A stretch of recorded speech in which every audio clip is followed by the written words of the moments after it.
This week on MS Refresh, we're covering all the highlights of the latest roadmap launches. And no, we're not talking about billionaire pissing contests.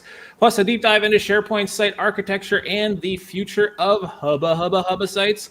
All that and more. Subscribe to stay in the know. This is the MS Refresh show.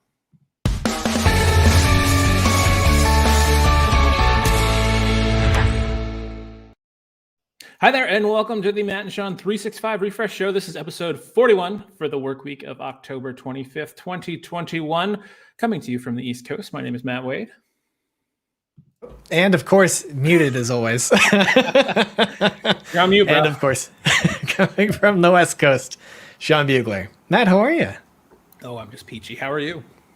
Good. I'm in the thick of the second half of the school semester, and I'm chipping away at it, floating along. Nothing too crazy. It's like operations management and like things that I've got like working experience with. So.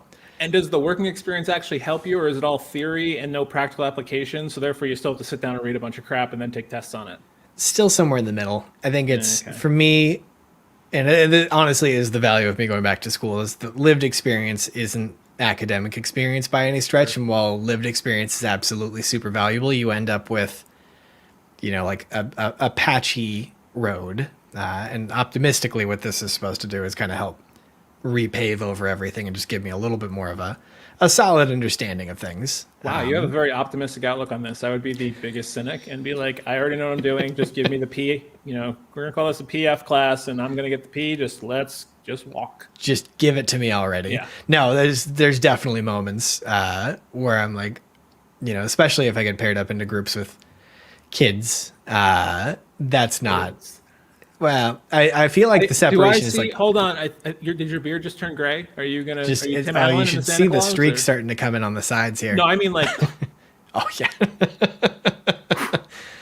But other than that, no, I think just kind of one day at a time stuff. We the Bay Area just got absolutely crushed with rain, so we're just drying off today, but. Still here. You guys could probably use it. Are the fires still going on like south of you?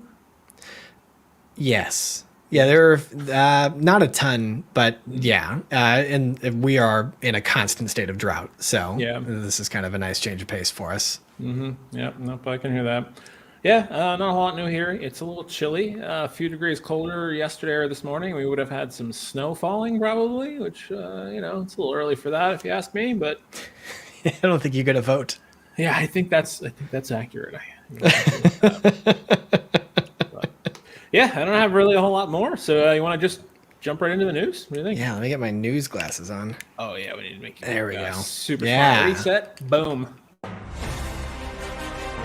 This is the news.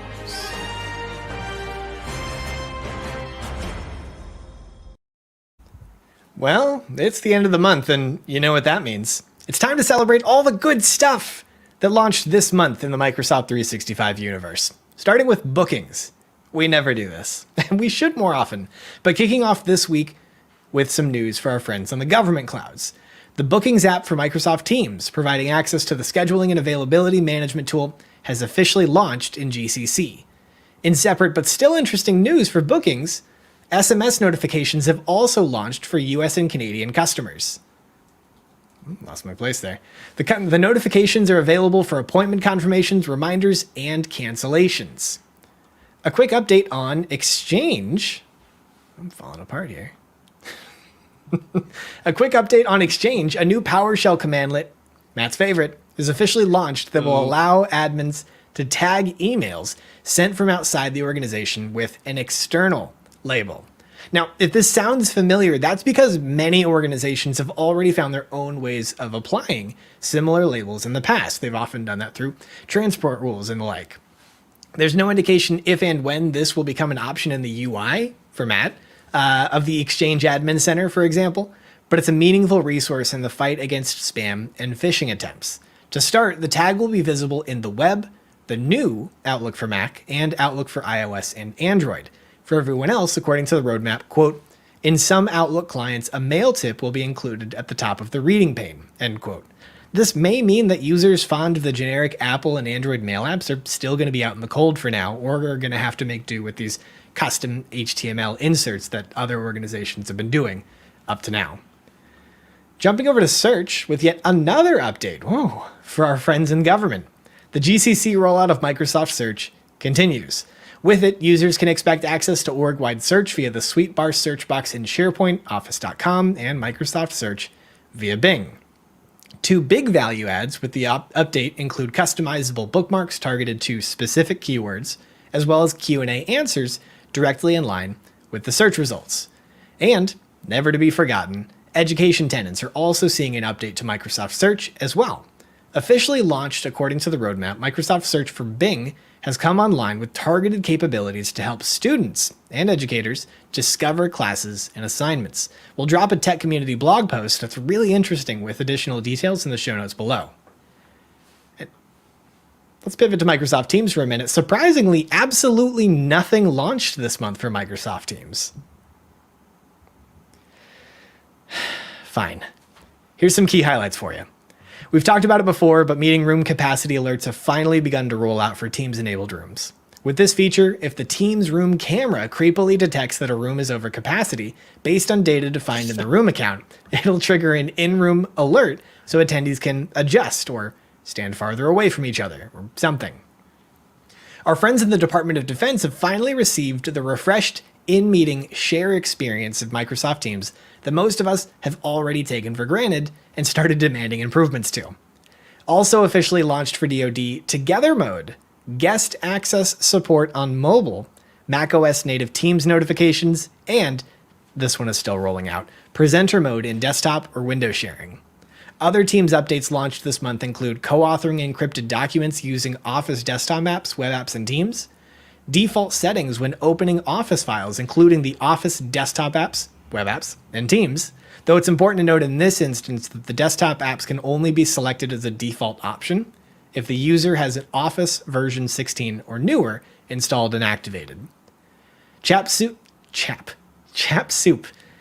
Supervisors, a specialty role designed with Teams for Education users in mind, has also arrived and allows those with the role to delete messages in a Teams chat, presumably if the students are posting nonsense, which I can assure you they are.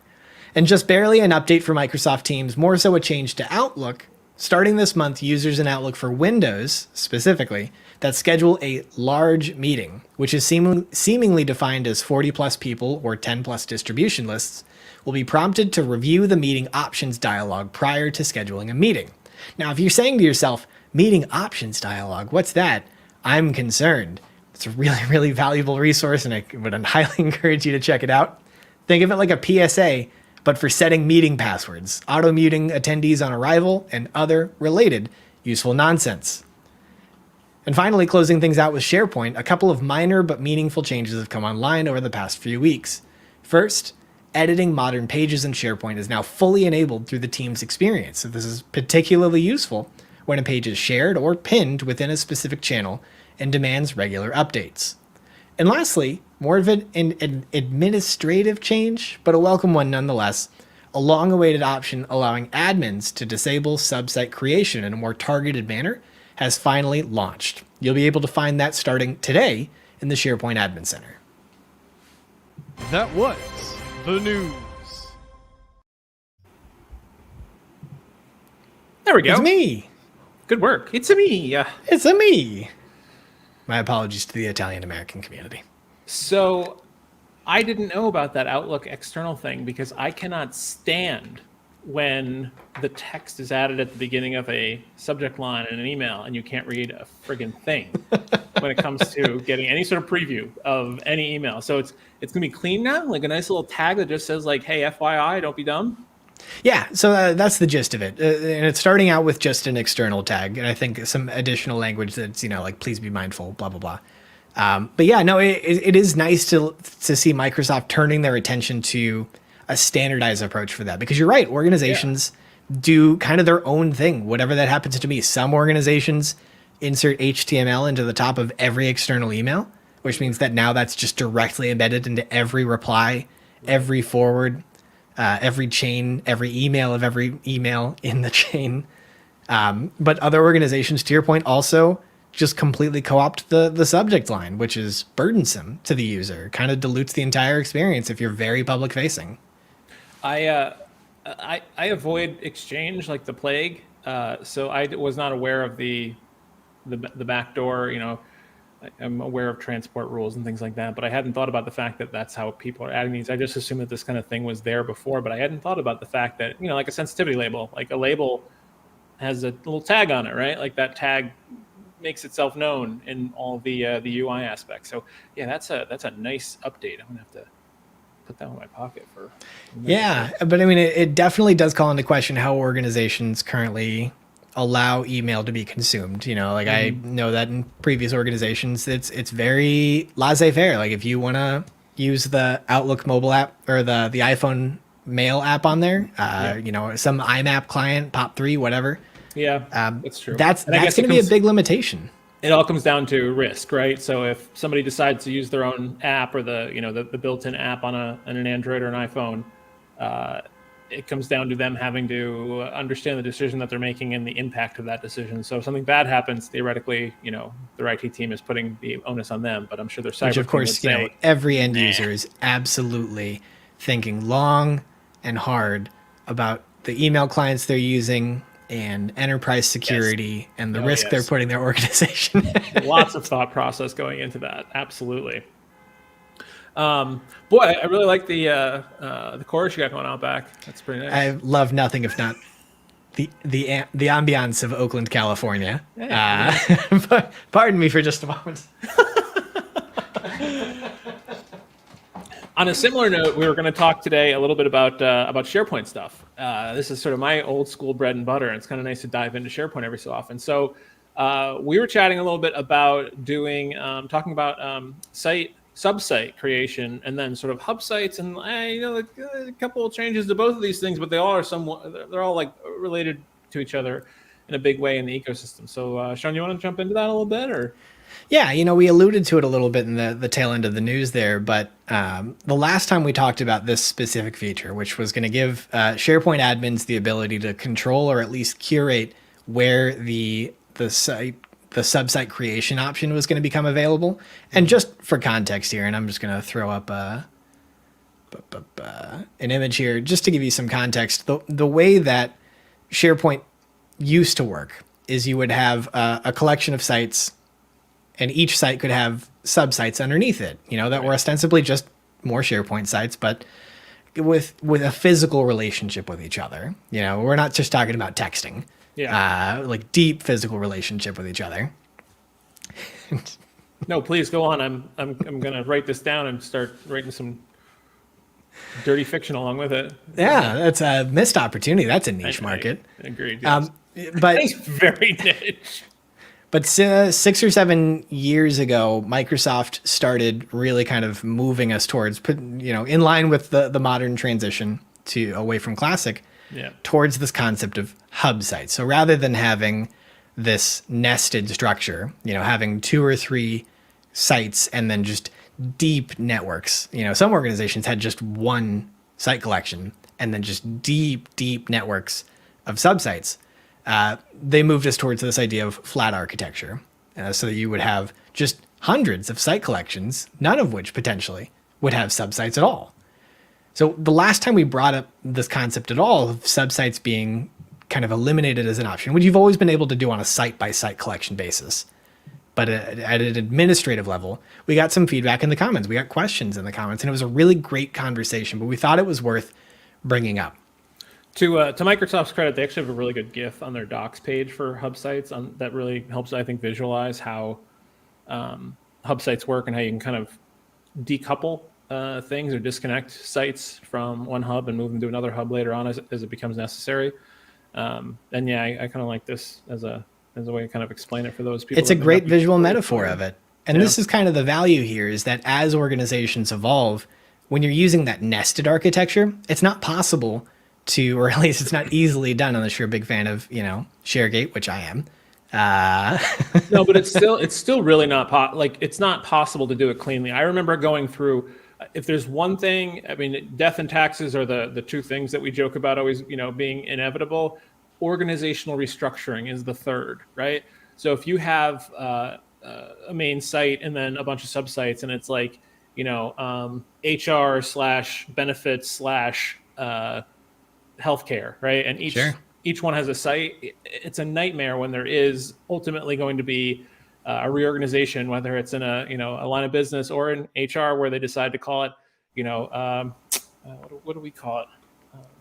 Complete package or something like that is now what the word benefits is in our organization. Oh yeah, no, like we called ours employee resources in a past role. So just moving away into this like and those combined words entity. change and things split, and you just can't do it cleanly. I mean, big fan of ShareGate as well, but like if you leave a void in that path of the URL, you're kind of screwing yourself you're not future proofing it essentially.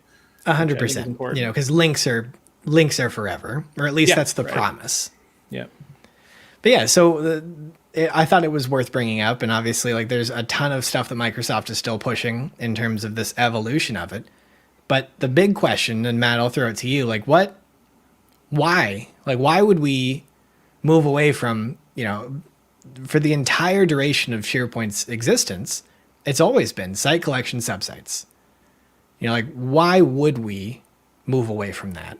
So I like the concept of being able to have all these sites be independent of each other and just interlink, right? So it's not 30 different trees of these subsite families that all interlink in these crazy ways. It's all one level, and you just go back and forth as necessary. And you can delete sites, and it's not going to be that big of a deal. It's not going to impact child sites along the way. You don't have to move anything, right? So if an organization splits or renames, you just rename it. And if it happens to be under a different organizational chart now, who cares, right? That organizational hierarchy is just a construct that we create through interlinking between things, which I think is great. But the downside is the fact that you're now dealing with collections always. So site equals collection, which is not the way it used to be. Mm-hmm. Those site collections could have, in some organizations that I've worked for, thousands of subsites, and still exist that way. Point being, though, that you might split up your different site collections and make your architecture based on, a publishing space. Here is your intranet, and then here is the ongoing collaboration spaces, and here's the external collaboration spaces, and here are other site collections and all these other subsites that are below it. It was just a mess, though, because as you started building these more and more subsites, you got longer URLs. You could actually come closer to hitting the URL path limit for files and whatnot, which I know we have the flexible or robust linking now, but that wasn't always a thing. And even sure, 256 was the cap for a long time. Yeah. And I think it's 400 now, if I'm not mistaken. I've heard it's in the thousands now, but it depends on the browser. Oh, okay, gotcha. But that's still not necessarily. I think we're still at the mercy of the. But who knows Windows the Explorer. impact on OneDrive syncing, right? Like, I don't know what OneDrive's limit. Like, each thing can have different limits, but if the one thing that's really holding you back is like, I want to be able to have quick access to my files, like, and if that's the thing, who are you to know that that's the thing holding you back? Which isn't really the discussion point for today. But what we wanted to talk a little bit about was these new, we can put a limit now on to stop subsite creation, right? And you have hub sites, and we now have hubs of hubs coming out theoretically by the end of the month, and today's the 25th of October. So within a number of days, presuming it doesn't get pushed, we should have hub site association. And that's that whole concept of, actually just said it there, the hubbing of a hub. And I wasn't sure, like, what's the actual execution of this, right? Because hub sites, one of the major things that comes with it is you get a second navigation that covers all of the sites that are hubbed to it. You can force push permissions. You can force push the theme, so everything looks and feels the same. Really great way to do the look and feel of an intranet, right? Even if you have dozens of different site owners at different local levels providing information. And then roll up, right? So if you have sites that are connected under a hub, you can roll content up. Like I think events is one of those things, but other files, things like that. And then, this graphic here shows a search scope, which is a big deal too. I can display sort of a dynamic roll up of highlighted content web parts, my favorite web part in SharePoint.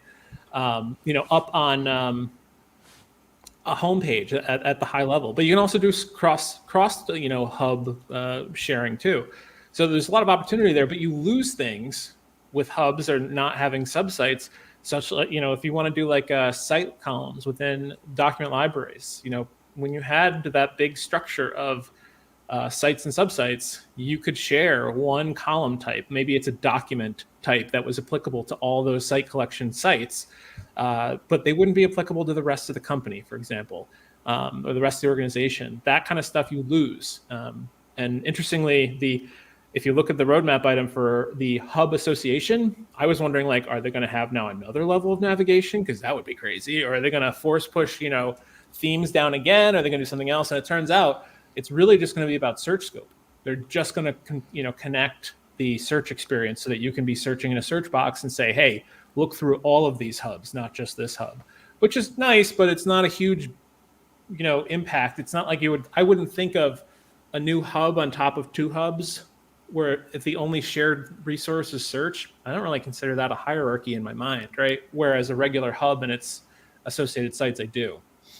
And that was definitely one of the big things that I think people were really hungry for when we first started talking about, because I remember being at SharePoint conference when they announced hub sites, like the concept of, and the very first question that was asked was, what about hubbing hub sites? So this conversation has been had from the very beginning, right? Because people wanted this idea of mega menu navigations. And of course, we ended up getting mega menus without having to hub sites and hubs.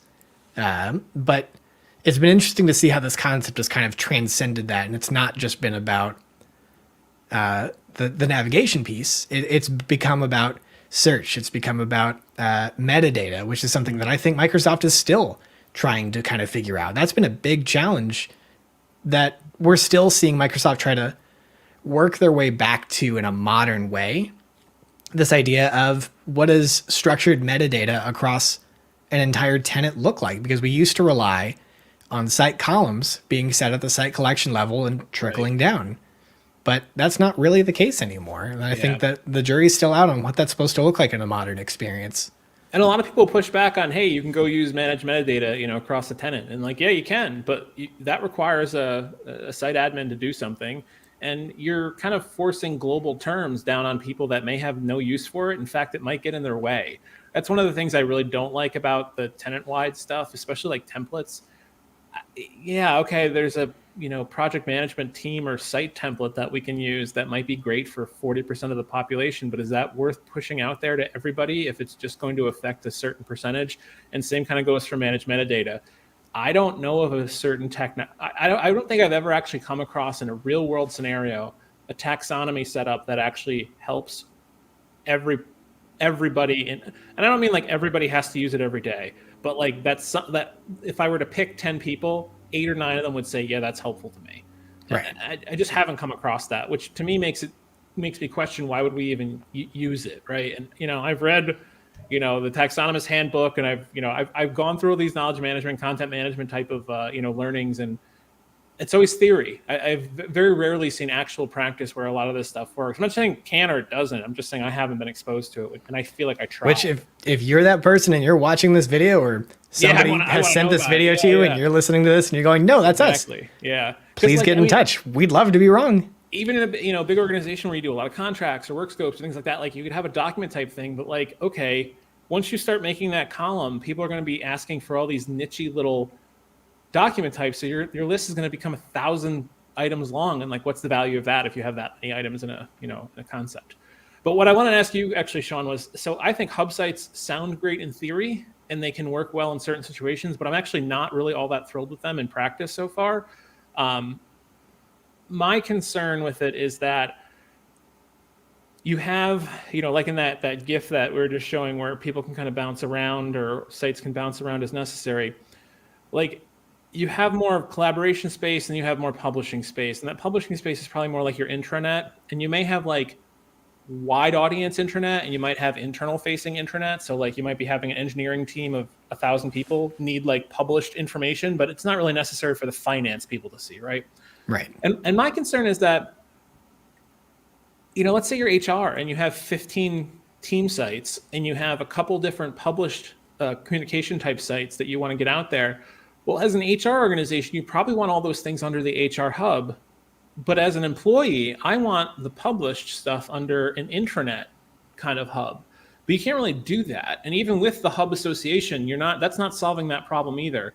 And I guess I see it as like, does local control, it's literally almost like the federalism, like do the states take control or does the federal government take control? And to me, the publishing space is that that communication experience is more the federal government, and the local sites are the states, and the connection between those states, interstate commerce agreements or something like that, and like if they take control of that, you just lost the whole big picture. And like what was the value of the big, like you're taking away from the overall global experience, I guess. And I can't get my way around that because I have a lot of examples internally where I'm working right now where we have our intranet, but then some of those sites there are going to be wanted to be pulled theoretically into a hub space with like other related things, but they can't because we're pushing the intranet hub first. And then I don't know, I'm just kind of curious because I can't find a really great way to do it. You really have to pick one side, and somewhere along the line somebody's going to be displeased with you.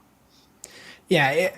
And I'll go ahead and say that my lived experience is not everybody's lived experience, and nor is mine, of course. But my take on this has always been that it has to be, to continue with your metaphor, the architecture has to live at the federal level. It has to live at that IT managed level. But I don't necessarily think that it all has to be dictated all the way down. And what I mean by that is that you dictate the hubs. So you've got kind of like your, what I call the town square hub, which is everything. This is Grand Central Station. That's where you're getting all of your news. This is where you're going to your quick resources, like, your time card or whatever.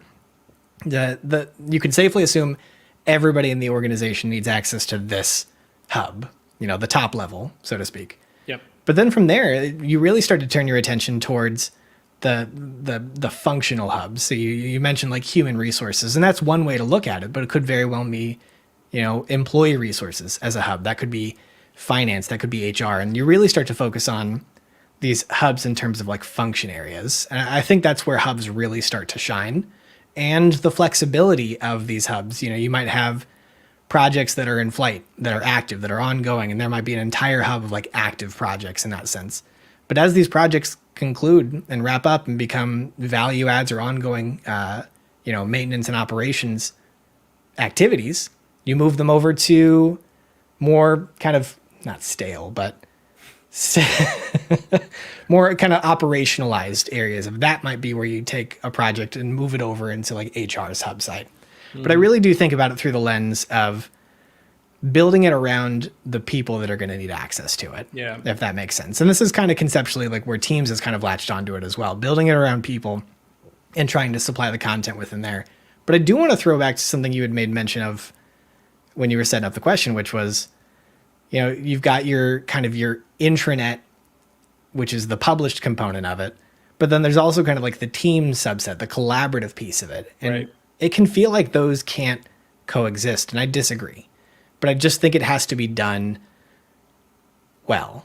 And what I mean by that is that organize the entire navigation structure. And this is why I think it has to live at the IT, the top level. Organize the navigation so that you can get anywhere in an intranet through the navigation, starting from the top level. You really want to think about whether you can chart that path or not. Mm-hmm. And then take advantage of audience targeting. Because audience targeting is a woefully underused part of navigation within the modern SharePoint experience. Sure, it's relatively new, but it's a really powerful component of that. And you can target whether these sites even show up in the navigation, depending on whether you're even a part of these team sites, as an example. So sure, if I'm not in the HR department at all, I'm probably not going to see any of those HR team sites when I go into an HR hub associated cluster, Mm-hmm. So that's where I see value. I think my and maybe I'm walking into it the wrong way or not in the best way possible, but to me, like, it makes sense to have a hub that is, and I'm using the word intranet here, I really mean it as in like everybody has access audience. I'm kind Sure. of looking at things from an audience base, not from a publishing versus collaboration, Sure. because multiple things can be published, but the audience might be smaller. And I'm thinking so, totally with you on I want to look at it from like a customer experience, right? When I come to here, the context should be, it doesn't matter which organization supplies the information. It needs to be organized in a way that makes sense for, I need to go travel. It doesn't matter that finance is doing the reimbursement and that my manager is approving the travel and then it's related to XYZ organization to get there, whatever. Right. I'm traveling. Give me the information. Period. Yeah, exactly. And that's sort of the aim that I'm looking at. It's just let's say that intranet, that full wide view, full audience, everybody except external users kind of, group has access to those sites. They're all hubbed as being quote unquote the intranet, right? And then everything else is separate where, if you have a need for something to be audienced to everybody, it should be in that section.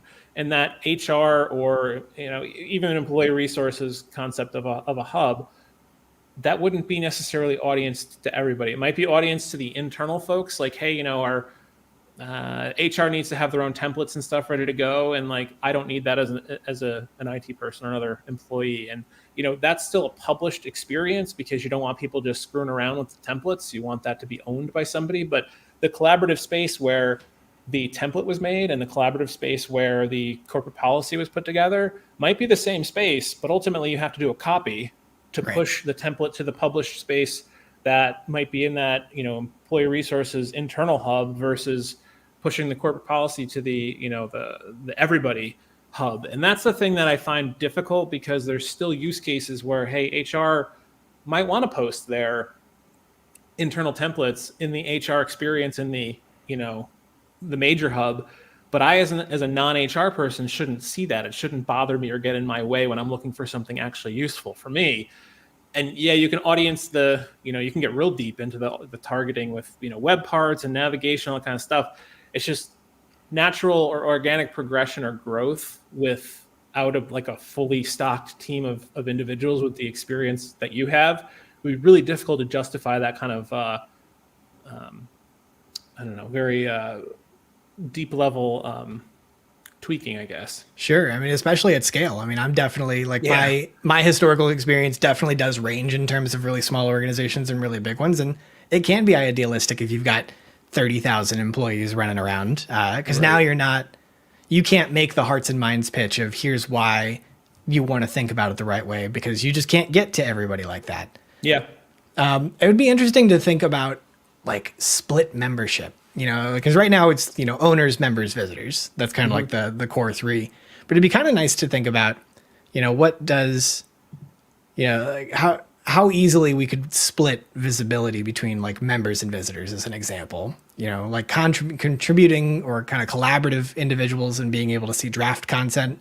We see a lot of what SharePoint is starting to do around the concept of drafts. It'd be interesting to see if they can create kind of like entire draft spaces within a SharePoint site. Not because I hear your challenge. You're talking about, an individual having to think in two minds. What's the published space versus the collaborative space? And that's a huge challenge. Right. It's not an easy one to surmount. It involves training right now. Yeah, but if I could say this is the HR site and behind this door is still the HR site, but it's, it's members only.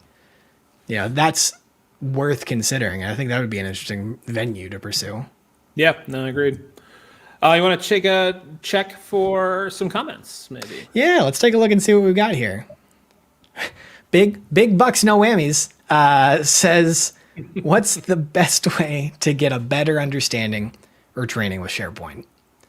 So let's knock out the low-hanging fruit. Microsoft Learn, what is that? learn.microsoft.com is one of the big ones that Microsoft is trying to put up here. But if I'm being honest, it's underinvested in. It's not a really great place to start from scratch, if you ask me.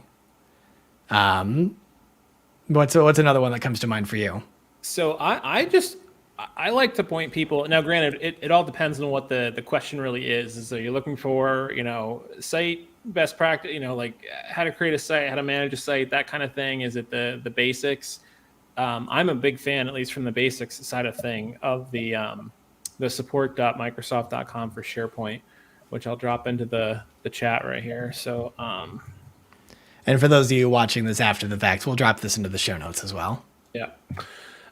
That's where I send people when they're starting out. Now, if you're trying to get into like the deep dive of, libraries, lists, I don't know, search optimization, things like that, I kind of stick to the Sue Hanleys of the world, Mark Anderson. Trying to think of a couple other folks who like really come up for the power user level of things. I'll have to think a little more on that. Yeah, we'll definitely toss a couple into the show notes just to kind of point you in the right direction. I used to, and it's still on YouTube. I used to teach a 3-day SharePoint like boot camp, where you would talk about like everything from the ground up of Does that have a million views too? It's got many views. Ooh, nice. I don't think we'll drop those in the show notes because that's SharePoint 2013, which conceptually is still valid. But I talk about some best practices that have changed. I would say take also I realize it's kind of annoying to like see, this is an old version of SharePoint, but the core concepts have not changed. It's gonna sound awful to say this, but SharePoint Online is basically lipstick on the pig of 2013, really. Sure. Not so much 10 You're just wandering through a modern corn maze, and every time you take a wrong turn, you're like, oh, classic. Yeah, exactly. Yeah, not even classic, but like, oh my God, this is 10 years old, kind of thing. But yeah, I would say that's it. Those are some good places to look. Now, if you're looking for like, administrator stuff, LinkedIn Learning is probably, or even like Pluralsight, that would be some good spots to look for if you're on the admin or you really want to look at development side of things, SPFX especially. I think Andrew Connell is going to be a great resource. Vlad Katrinescu has a lot of stuff on Pluralsight. His typical newsletter always has some stuff up there. Those guys I can have a good time with. I cannot communicate with them because they are way above my level. I do not develop. I do not do PowerShell. Everything's GUI and best practice architecture and user experience for me. So I can't really speak to that stuff, but they definitely have a lot of good stuff in there. And one last thing I'll add in there is normally I come down hard on the side of micro training, being able to watch like, just in time resources, 2 to 5 minute videos to introduce you. But if you're truly and honestly just getting started with SharePoint and you want to understand it at a deep level, those don't really cut it. Like I think that there's a ton of value in going through those structured boot camps. Matt mentioned, Pluralsight and LinkedIn Learning, and I think there's some really, really good ones on there that I've pointed people to, and I'm going to try and dig them up for the show notes. But I think definitely like where possible, carving out a couple of hours here and there to go through genuinely structured, it's got practice files. There's just no replacing that in the way that, like YouTube has tried in this particular space. You can do it, but it's a lot more work.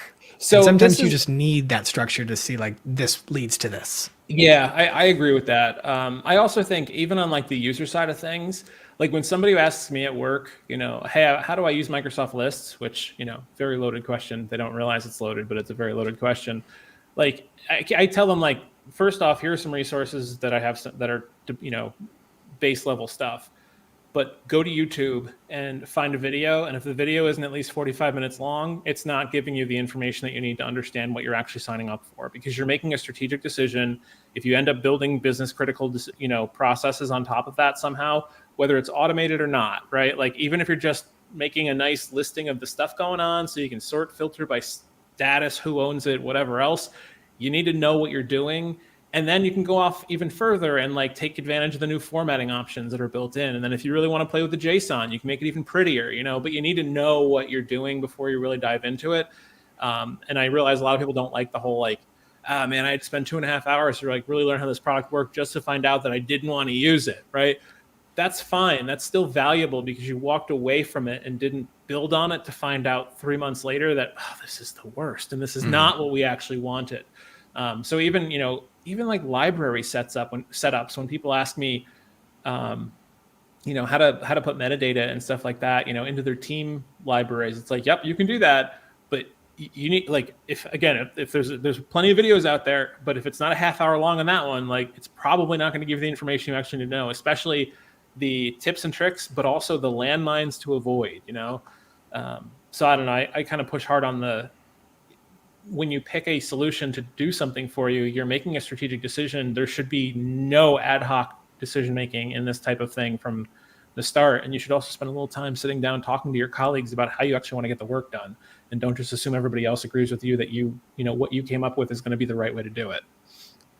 I would say that, having been the person who's recorded, 8 to 12 hours worth of these videos at a time, depending on the subject, listen to the first 2 minutes of it and then jump to the very end. And if you can't hear a frustrated difference between start and end, you're listening to the wrong person. Oh, that's a great point. I never thought about that. Don't listen to that. It's terrible advice. But if you're too optimistic at the end, you clearly don't, you either are being paid too much to be optimistic, or you actually don't know what you're talking about to really understand the limitations of the tool you're using. Particularly for me, and I won't speak for every person who's ever recorded this, because I'm definitely a little bit of a chaos monster when it comes to that. I get to the end and I'm so excited about the possibilities and equally frustrated by things that I'm like, don't do this. Yeah. Totally. That to me has always been a fun component to see in other videos as well. Yeah, no, that's a really good point. I never thought of it that way, but when I think back on some of the videos that I've made, that's exactly what I do. Is I start out with the exciting part and then go, okay, now just because your car can go 150 miles an hour doesn't mean that you should, right? That's really the, technically sure you can do it, but you're probably going to regret it. And, it may hurt in the long run. But yeah, I totally agree with you. All right, cool. So we've got a lot of stuff to drop into the show notes. So of course, make sure all of you check that out there. Anything else on your end? No, just a quick reminder. If you're interested, we are going to be back in person for the Microsoft 365 Collaboration Conference this year. So this is the royal we. He's talking about Matt. I will not be there. Yes, we as in the conference itself. So if anybody is interested in visiting Las Vegas in early December, going to be a whole bunch of great people talking about SharePoint, Teams, Power Platform, all that great stuff. A bunch of folks from Microsoft there, including a bunch of the CVPs and big wigs and whatnot from Microsoft you can rub shoulders with at conference sessions and whatnot. So if you're interested in that, there's a link in the description below where you can sign up or at least find out what's available and what's coming up. And I think that's probably good for this week. So, hey, thank you so much for watching. Sean, always good seeing you, and look forward to seeing you again next week. As always, a like and subscribe is much appreciated. Leave a comment below to continue the discussion. If you missed the live session, you can always check that out on Mondays. I try to do that around 7:30 Eastern time right now these days. We'll see if that sticks, but typically Monday evening Eastern time. And thanks so much for everybody coming out this week, and I can't wait to see everybody again, next week.